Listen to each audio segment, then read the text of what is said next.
Very good morning बच्चों। आज की इस खास वीडियो में आपका बहुत बहुत स्वागत है। और आज हम लेकर आए हैं सर्कल के बारे में, वृत्त एवं उसके अवयव। ये जो टॉपिक है बहुत ही महत्वपूर्ण है और कॉम्पिटिटिव एग्जाम में इससे प्रश्न आते ही हैं। तो हम शुरू करते हैं दूसरे प्रश्न से। पहले को मैं खा गई, दूसरे से शुरू करते हैं। कोई वृत्त है ना, तो वृत्त के केंद्र, कोई केंद्र यहाँ पर केंद्र है समझो, उसकी परिधि पर, ये परिधि है ना, पर जाने वाली रेखा को क्या कहते हैं? इस रेखा को क्या कहेंगे? त्रिज्या कहते हैं। वृत्त की सबसे लंबा जीवा क्या है? वृत्त का सबसे लंबा जीवा क्या कहलाता है? लंबा जो बीचों बीच लाइन होगा वो है व्यास कहलाता है। दो त्रिज्याओं से बना कोण कहलाता है, उसको कहते हैं केंद्रक कोण कहते हैं। वृत्त की परिधि को क्या कहते हैं? इसको कहते हैं परिमाप। वृत्त की परिधि कहलाती है परिमाप। यदि त्रिज्या 7 सेंटीमीटर हो तो व्यास कितना होगा? देखिए बना के बताते हैं। ये मान लो ये त्रिज्या 7 सेंटीमीटर है तो उसका डबल क्या कहलाता है? व्यास कहलाता है। तो 7 का डबल करेंगे तो कितना आ जाएगा जी? 14। 7 दूने 14। व्यास क्या होता है? हमने अभी देखा ना, व्यास होता है त्रिज्या का 2 गुना, 2 गुनी त्रिज्या। केंद्र से होकर जाने वाली जीवा क्या कहलाती है?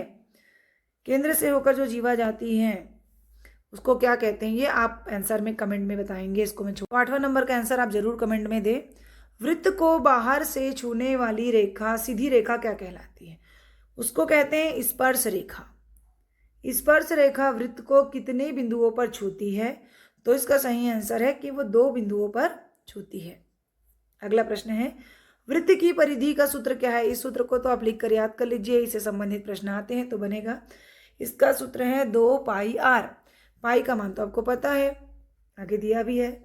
और वृत्त का क्षेत्रफल का भी पाई r के घात 2। यदि 10 सेंटीमीटर व्यास है तो त्रिज्या कितनी होगी? उसकी आधी होगी। क्या आ जाएगा इसका उत्तर? 5 सेंटीमीटर। 2 बिंदुओं के बीच वृत्त का हिस्सा क्या कहलाता है?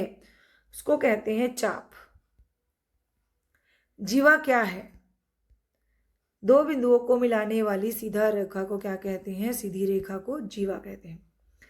काट वृत्त को कितनी भागों पर काटती है?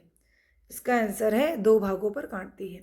अर्धवृत्त का कोण होता है, फुल वृत्त का मतलब पूरा गोल का कितने कोण का होता है? कितने अंश का? 360 का। तो उसका आधा क्या होगा? 180 अंश। केंद्रक कोण किस बिंदु पर बनाया जाता है? तो ये जो है केंद्र पर ही बनाया जाएगा। केंद्रक कोण केंद्र पर ही बनाया जाता है। पाई का मान आपको पता है 22/7, और जब उसको डिवाइड करते हैं तो आता है 3.14। अगला प्रश्न है, चाप का लंबा भाग क्या कहलाता है? उसको कहते हैं महाचाप। वृत्त का आधा हिस्सा कहलाता है, वृत्त के आधा हिस्सा को क्या कहेंगे? अर्धवृत्त कहेंगे। अगला प्रश्न है, यदि वृत्त की परिधि 44 है, हमने देखा ना वृत्त की परिधि का सूत्र, आप सूत्र याद कर लीजिए। परिधि आपका 44 सेंटीमीटर दिया है, सूत्र है 2 पाई r। r आपको निकालना है तो r को इधर रख दीजिए। अब क्या पाई की जगह 22/7 रख दीजिए। तो ये हो गया आपका 2 गुणित 22/7 गुणित r। अब ये देखो ऊपर वाले से डिवाइड हो सकता है ना, तो ये कर सकते हैं। तो ये हो गया आपका 22 और ये भी कट गया, तो नीचे में क्या बचा? r/7। इतना ही बचा ना। अब r को इधर रखेंगे, ट्रांसफर करेंगे उधर, तो ये हो जाएगा r बराबर आपका आ जाएगा 7। तो उत्तर हो जाएगा 7 सेंटीमीटर। स्पर्श बिंदु क्या है? जहां स्पर्श रेखा वृत्त को छूती है वो स्पर्श बिंदु है। सबसे छोटी जीवा कौन सी होगी बताइए? ये मान लो कोई वृत्त है तो सबसे छोटी जीवा कहाँ पर होगी?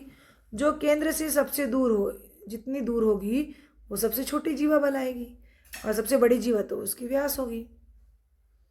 वृत्त का रेखी भाग कौन सा है? उसको कहते हैं जीवा। वृत्त की सभी त्रिज्याएं कैसी होंगी बताइए? सभी त्रिज्या जो है समान होती है। वृत्त में कितने केंद्रक होते हैं? एक ही केंद्रक होते हैं। चाप को मापने की इकाई है डिग्री। केंद्रक से कट कितने बिंदुओं पर गुजरती है? 2 बिंदुओं पर। वृत्त का वह भाग जो दो त्रिज्याओं और चाप से घिरा हो उसको कहते हैं क्षेत्र या सेक्टर। तो 8वें प्रश्न का उत्तर आप कमेंट बॉक्स में जरूर दें, क्या उत्तर आएगा। और आपको वीडियो कैसे लगा आप जरूर लाइक करें, कमेंट करें, और चैनल में नए हैं तो सब्सक्राइब करें। थैंक यू बच्चों, थैंक यू सो मच।